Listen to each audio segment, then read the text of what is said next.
Baik, sebelum kita masuk lebih jauh tentang sistem reproduksi, patutnya kita ketahui dulu, apa sih itu sistem reproduksi? Sistem reproduksi adalah sistem organ yang berfungsi untuk memungkinkan makhluk hidup menghasilkan keturunan. Di dalam sistem reproduksi terbagi menjadi dua berdasarkan organ, yaitu organ internal dan organ eksternal. Sedangkan berdasarkan jenis kelamin terbagi menjadi dua juga, yaitu pria dan wanita. Yang di dalam jenis kelamin, pria dan wanita memiliki organ internal dan organ eksternal yang berbeda, namun memiliki tujuan yang sama, yaitu untuk prokreasi. Setelah mengetahui apa itu sistem reproduksi, patut kita ketahui juga hal penting yang harus ada pada sistem reproduksi yang tidak boleh dilupakan, yaitu alat reproduksi. Yang dimana alat reproduksi memiliki pengertian yaitu sebagai organ-organ vital dalam tubuh manusia yang berperan penting dalam reproduksi atau berkembang biak. Sistem reproduksi terdiri dari berbagai organ yang bekerja sama untuk menghasilkan keturunan, baik organ internal maupun organ eksternal. Untuk pembagian berdasarkan jenis kelamin terdapat dua, yaitu pria dan wanita, yang di dalamnya sistem reproduksi pria terdiri dari organ-organ yang berfungsi untuk menghasilkan dan menyalurkan sperma, dan yang kedua untuk sistem reproduksi wanita terdiri dari organ-organ yang berfungsi untuk menghasilkan sel telur, tempat terjadinya pembuahan, dan tempat berkembangnya janin. Baik, kita akan masuk pada organ dan sistem organ reproduksi pada laki-laki, yang di dalamnya terbagi menjadi dua, yaitu organ eksternal dan organ internal. Untuk itu, mari kita bahas mulai dari organ eksternal pada sistem reproduksi laki-laki. Kita masuk pada organ reproduksi eksternal laki-laki, yang terdiri dari penis dan skrotum. Penis memiliki fungsi yaitu sebagai organ reproduksi utama pada pria yang memiliki fungsi yang lain yaitu sebagai alat Baik, kita masuk pada organ reproduksi eksternal laki-laki yang terdapat dua, yaitu penis dan skrotum. Penis adalah organ reproduksi utama pada pria yang memiliki beberapa fungsi penting, yaitu yang pertama, alat reproduksi. Penis berfungsi untuk menyalurkan sperma ke dalam saluran reproduksi wanita melalui proses ejakulasi. Dan yang kedua, alat ekskresi. Penis menjadi saluran keluarnya urin dari kandung kemih melalui uretra. Dan yang kedua yaitu skrotum. Skrotum adalah kantung kulit yang melindungi testis dan berfungsi mengatur suhu di dalamnya. Suhu yang tepat sangat penting untuk berkembang sperma yang normal. Testis. Testis adalah tempat untuk memproduksi sperma melalui spermatogenesis dan menghasilkan hormon testosteron. Testis adalah organ utama dalam sistem reproduksi pria. Dan yang kedua yaitu epididymis.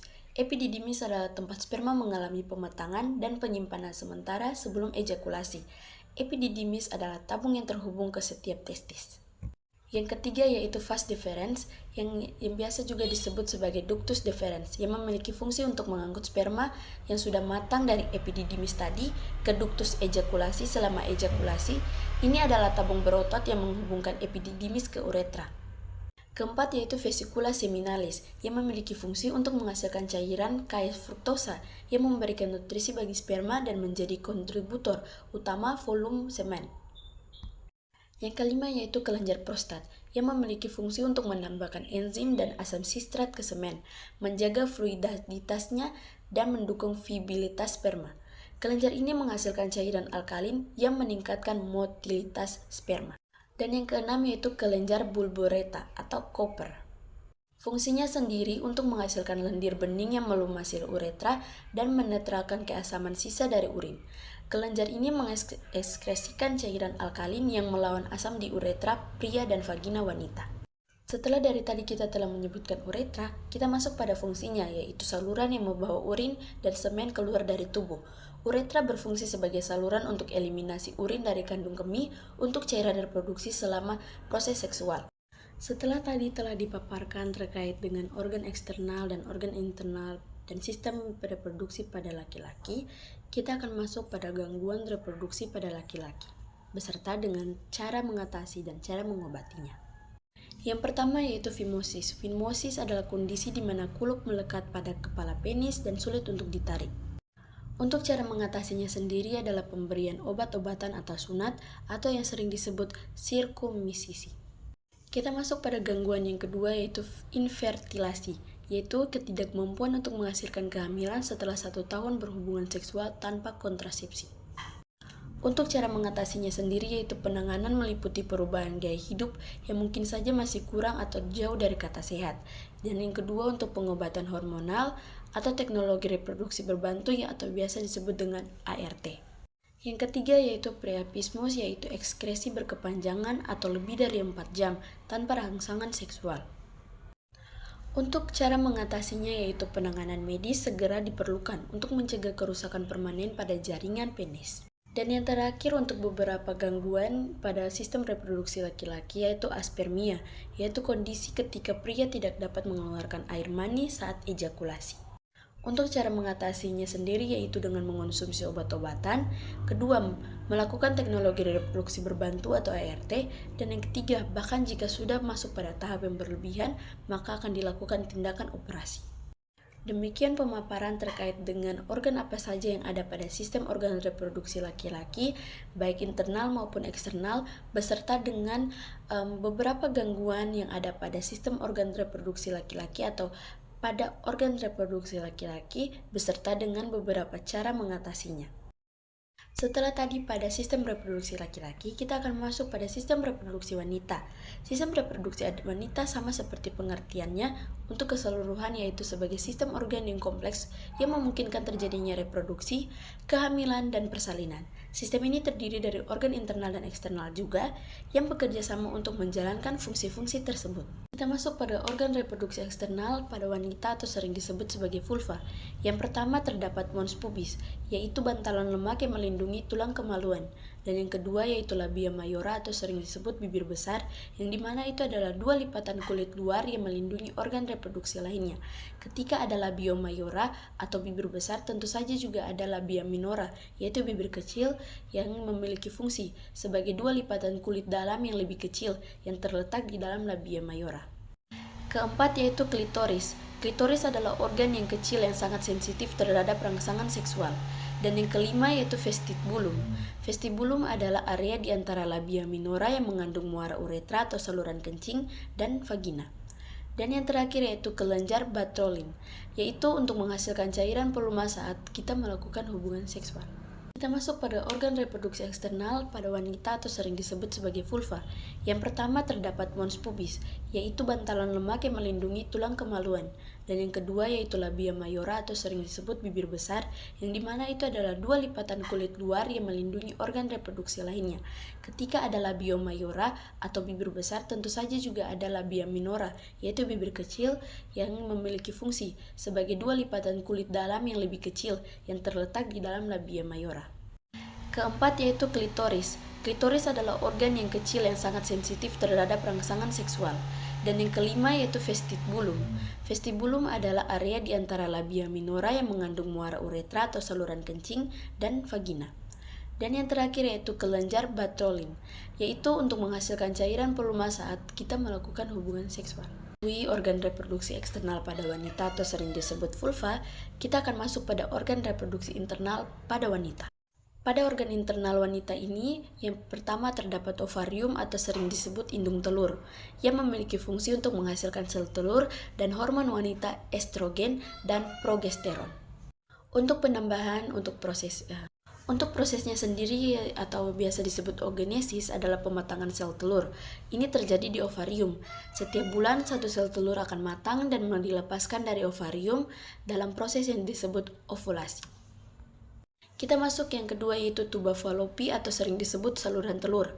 Ini memiliki fungsi yaitu saluran yang menghubungkan ovarium dengan rahim, tempat terjadinya fertilisasi atau yang disebut juga pembuahan sel telur oleh sperma. Untuk prosesnya sendiri yaitu setelah ovulasi, sel telur akan bergerak ke tuba Fallopi. Jika terjadi hubungan seksual, sperma akan bergerak dari vagina melalui rahim dan akan masuk ke tuba Fallopi untuk membuahi sel telur tadi. Kita masuk pada yang ketiga yaitu uterus atau sering disebut juga atau dikenal rahim, yang memiliki fungsi sebagai tempat implementasi atau penempelan dan perkembangan janin selama kehamilan. Untuk uterus sendiri atau rahim itu memiliki 3 lapisan. Yang pertama endometrium, yang dimana itu adalah lapisan dalam rahim yang menebal setiap bulan sebagai persiapan untuk kehamilan. Jika tidak terjadi pembuahan, maka lapisan ini akan luruh atau yang sering kita alami setiap bulan yaitu menstruasi. Kedua, untuk lapisannya itu myometrium, yang dimana itu adalah lapisan otot yang berkontraksi saat persalinan untuk mendorong bayi keluar atau yang sering dialami oleh atau pada ibu-ibu hamil. Dan yang ketiga yaitu perimetrium, yaitu lapisan luar dari rahim itu sendiri. Kita masuk pada organ yang keempat yaitu serviks atau sering dikenal sebagai leher rahim yang memiliki fungsi sebagai bagian bawah rahim yang menghubungkan rahim dengan vagina untuk menghasilkan lendir serviks yang berubah sesuai dengan siklus menstruasi. Untuk perannya sendiri yaitu untuk melindungi rahim dari infeksi dan memfasilitasi atau menghalangi masuknya sperma tergantung pada fase siklus menstruasi. Dan organ yang kelima yaitu vagina, yang dimana memiliki fungsi sebagai saluran yang menghubungkan serviks dengan bagian luar tubuh, sebagai jalan keluar untuk menstruasi, jalan lahir saat persalinan, dan juga tempat hubungan seksual. Teman-teman pasti bertanya-tanya terkait dengan bagaimana seorang ibu hamil atau ibu yang akan melahirkan mampu mengeluarkan bayi yang sangat besar ukurannya dari vagina. Itu untuk teman-teman ketahui bahwa dinding vagina elastis dan berlipat-lipat sehingga memungkinkan untuk terjadinya peregangan saat persalinan. Sehingga teman-teman ketahui atau teman-teman lihat atau mungkin ibu-ibu kita telah mengalami yaitu mereka mampu mengeluarkan bayi dengan ukuran yang sangat besar dari vagina yang untuk kita ketahui memiliki ukuran yang sangat kecil. Setelah kita telah mengetahui pengertian dari sistem reproduksi wanita dan juga kita telah mengetahui organ apa saja yang ada pada organ internal dan organ eksternal pada wanita, kita masuk pada yang ketiga, yaitu terkait dengan gangguan apa saja yang ada pada sistem reproduksi wanita atau organ wanita. Yaitu yang pertama, infeksi menular seksual atau disingkat IMS, yaitu berbagai infeksi yang bisa ditularkan melalui hubungan seksual seperti chlamydia, gonero, dan juga herpes genital. Dan yang kedua yaitu kanker ginekologi, yaitu kanker yang menyerang organ reproduksi seperti kanker serviks, ovarium, dan rahim. Dan yang ketiga yaitu radang panggul atau pelvic inflammatory disease atau PID, yaitu infeksi pada organ reproduksi wanita. Dan yang keempat atau sering kita temui atau kita dengar yaitu kista ovarium, yaitu kantung berisi cairan yang berkembang di luar ovarium. Setelah mengetahui beberapa gangguan pada sistem dan organ reproduksi wanita, kita akan masuk kepada cara mengatasinya, yaitu cara mengobatinya. Yang pertama, yaitu tentu saja menjaga kebersihan, di mana jaga kebersihan organ reproduksi dengan membersihkannya secara teratur menggunakan air bersih dan sabun yang lembut. Dan yang kedua, pemeriksaan secara rutin, yaitu lakukan pemeriksaan panggul atau pap smear secara teratur untuk mendeteksi diri masalah kesehatan seperti infeksi atau kanker apa saja atau hal-hal atau gangguan apa saja yang ada pada tubuh. Dan yang ketiga yaitu vaksinisasi, yaitu dapatkan vaksinisasi HPV untuk mencegah infeksi virus papiloma manusia yang dapat menyebabkan kanker serviks. Dan yang terakhir yaitu gaya hidup sehat, yang dimana kita harus mengonsumsi makanan bergizi, olahraga secara teratur, dan hindari merokok serta konsumsi alkohol yang berlebihan. Dan untuk tambahan, ketika wanita sedang mengalami menstruasi, patut untuk mengonsumsi obat tambah darah atau pil tambah darah, yang dimana hal itu berguna atau berfungsi untuk mencegah penyakit-penyakit atau darah bersih keluar melebihi dari batas normal darah kotor yang harus keluar.